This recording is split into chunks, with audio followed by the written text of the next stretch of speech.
Hey everyone, it's me. Look at my dirty windshield. between the between the dust and dirt that I live on and then Miss Kitty's paw prints, you can see a couple of those. This windshield needs to be washed.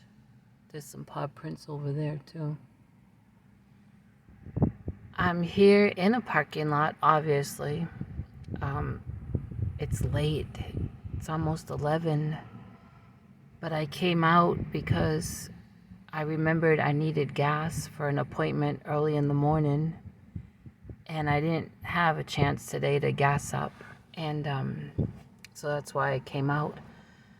I also wanted to make this video because I did a short video of something every day till 2K, just showing the emergency room. I did go to the emergency room. I actually signed in at 5:04 and I got out sometime after 8 and did not get much help. The reason why I went is because my heart was really racing and I just couldn't catch my breath. This has been going on for a few weeks now. It's not constant, but today it was this evening it was pretty bad enough that I thought I better go get checked out. I didn't want to deal with it during the night. When it was happening, I tried to lay down at home, but it felt worse, so I drove to the emergency room. And after I had signed in, a lady came in, and it's a big lobby. You can't help but hear why people are there. And I heard her say that she had had a kidney transplant in February, and today she was having a lot of swelling and a lot of pain and some spotting off and on. And I don't know if she had called her doctor or she had called somewhere before going to the emergency room, and they told her to get up there. Anyway, she ended up sitting across from me in that big lobby, and I told her, I said, I'm sorry you're not feeling well. And then she asked me how I was, and I said so. And I could tell she was suffering. I told her, aren't we glad to know that God's in control, and who knows our body better than the one that created us? And she said, that's so true. And then she said, I'm glad this emergency room is not packed full. And I told her, yeah, that's one thing about emergency room, you never do know. They ended up calling me, and I told her I'd be praying for her. Well, they called me back there, and a nurse rushed in, and doctor rushed in behind the nurse, and that's always very a little stressful for me, because the nurse is trying to get you to sit down or lay down to get your vitals. At the same time, the doctor's asking you why you're there and wants to know your history, and they talk at the same time. It's really not a good method they have. But we got through all of that, and then what? Oh, doctor said he was going to run some lab work, so I had to wait for the nurse to come in and draw blood. It was a different nurse at that time, and drew blood, and I waited, and then they came in. I'm talking about like over an hour later. Another technician came in and said wanted to take me down the hall for chest x-rays. So we got that done, got back to the room, and the first nurse popped back in and said they wanted to take a picture of my heart. Got that done and waited, and then another technician came in and said, doctor ordered a CT scan of my heart with contrast. And I said, oh, I can't have contrast. I have bad reactions to that. And she said, well, I don't know what the doctor's going to think about that. I said, well, I'm not going to have it done with contrast because I don't want to go through what I go through when that contrast is in me. I just can't take it. And so I was right, my room was right across from the nurse's station. So I could hear everything. And I heard that technician tell the doctor, and I heard the doctor say, well, I'll go in there and talk with him about it. And, like I have no rights. And so he came in and was asking about what kind of reactions I have, and asked again, why don't I want to have it done? And I asked, why can't you do it without contrast? CT scans and MRIs, they can be done with or without contrast. And he didn't answer me. And then he left. And then I waited and I waited, and I guess because I refused to have it with contrast. Now, I didn't refuse to have a CT scan, but I did refuse to have it with contrast because of the reaction I have to the dye. So I guess he thought, might as well just release me. And so he sent someone in to have me sign off that I was discharged against medical advice. And I said, could you have the doctor come back? I mean, they took loads of blood from me. He's not told me anything about the lab work. And I have another question for him. So he comes marching in, and he said, you had a question about your lab? Well, your lab work is all fine. I mean, he didn't go over anything with me. And he said, and then the nurse said that you have a question. I said, yeah, if you had looked at my sign-in paper, why I came here, my chief complaint was my heart rate. It was just racing to where I couldn't catch my breath, and you've not even listened to my heart. And I've been here, going on 3 hours. You've never come to check my heart, listen to it, check my breathing, the shortness of breath. He said, well, when you first got in this room, we took all your vitals. And I said, yeah, but aren't you still supposed to listen to my heart? Aren't you still supposed to take a pulse? They never took my pulse. And I said, and then if I'm complaining about that, and I have a heart issue, I have an aorta issue, shouldn't I have been kept hooked up to the vital machine? In case something was going on? He said, oh, no, that's not necessary. And, really blunt, really rude. And he says, well, you said you've been here about 3 hours. You've only been about 2. I said, no, I signed in at 5:04. And it's just after 8 o'clock, so that's 3 hours. And I know that I'm not the only one, and I'm very patient. I just feel like I need clarity on these things that I'm asking you, and you're not giving that to me.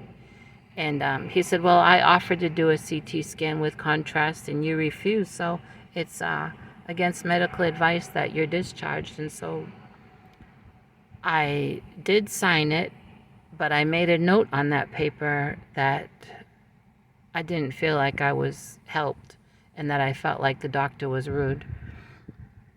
I also let the nurse know, because the doctor had gone off. I said to the nurse, I said, the doctor and the others out at that nurse's station need to be really careful with their voice, how loud they speak and what they're speaking about, because I said, when I signed in and I was waiting out in the lobby, I met a very nice woman who came here suffering.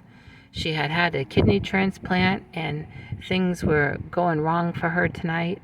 And she was a very nice lady, and my heart went out to her.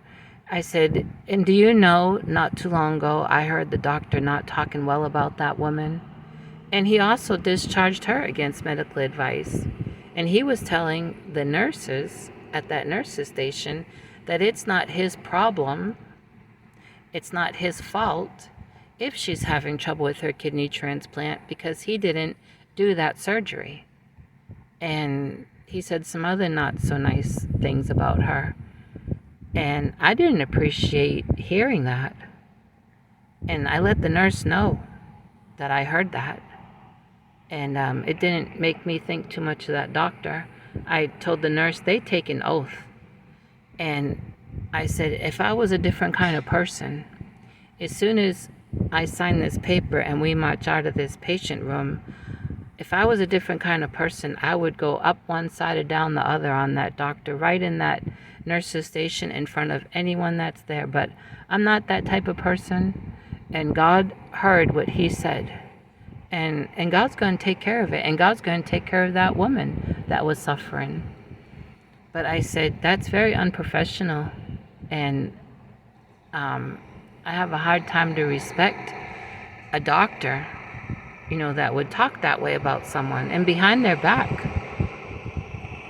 A big truck is coming in this parking lot. Figures. Let's see how long it will take to go by.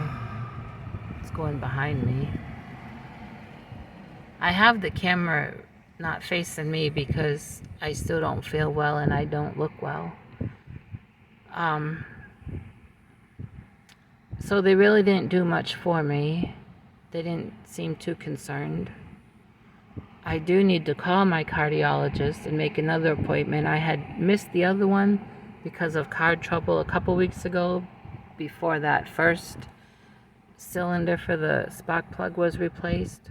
And I thought I had rescheduled it. And I need to go on my health chart, my health portal, and make sure that I hadn't already rescheduled it before I call them tomorrow to make an appointment. But I don't know what's going on. I don't know if the aorta issue I have is acting up. The doctor did say that it could be that. He did say that, but and he did say they could transfer me to a bigger hospital because the one that I went to doesn't have any heart doctors. And I said, no, I guess I'll just go home. And so that's what I did. I went home, and God being my helper, I changed all the chickens' waters. And by that time, most of the chickens had gone in. And so I was just waiting for the last two and the Gosling to go in to lock everyone up. And then I went in and took care of my fur babies inside, the two dogs. And then I laid down for a good while, but I couldn't take a nap. I just laid there with my mind on God and, just thinking about that doctor talking that way. Oh, we're not responsible for how other people talk or act. I know that. But when you overhear something like that from a professional about someone that was really suffering, it makes you feel so bad towards a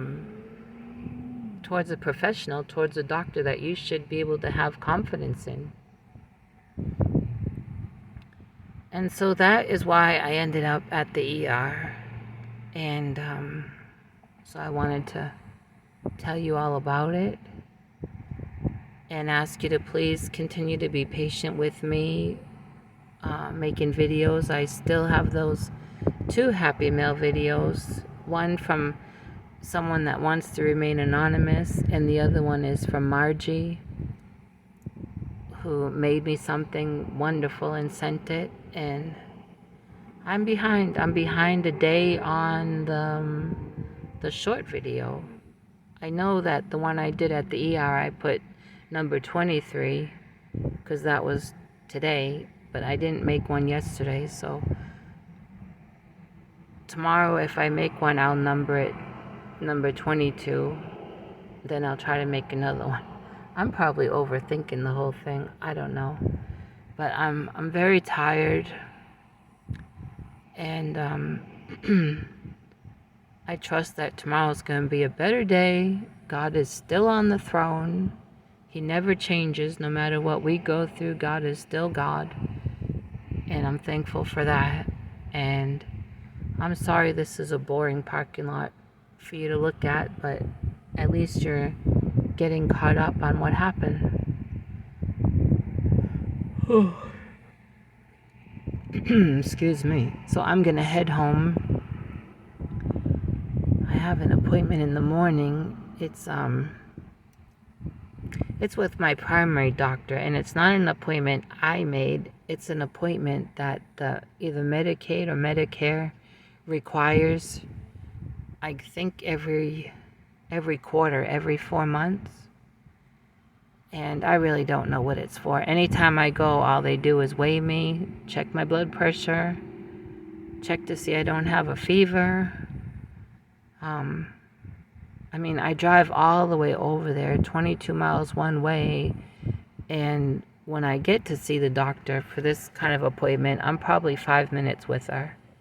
My primary doctor isn't very helpful, and of course I'll tell her about today, even though I gave the hospital permission to send over paperwork to her and to my cardiologist. I don't know if they will, but I'll tell her. And there's not much she's going to say or do. It's going to be common sense, follow up with your cardiologist. But this is an appointment that the government requires. Like I said, every quarter. So I have to go to it. Unless I just feel horrible in the morning, like dizzy. I won't drive when I'm dizzy. But I trust the Lord that I won't, because I just like to get it behind me. But I'm going to head home. This is, that bright orange sign, that's Home Depot. And this is Tom Thumb grocery store, where I don't shop. Don't know if you have a Tom Thumb. Used to be Albertsons, which I did shop at, but Tom Thumb I don't shop at. But this is the parking lot that I'm in. I'm gonna head home now. Everyone have a great night.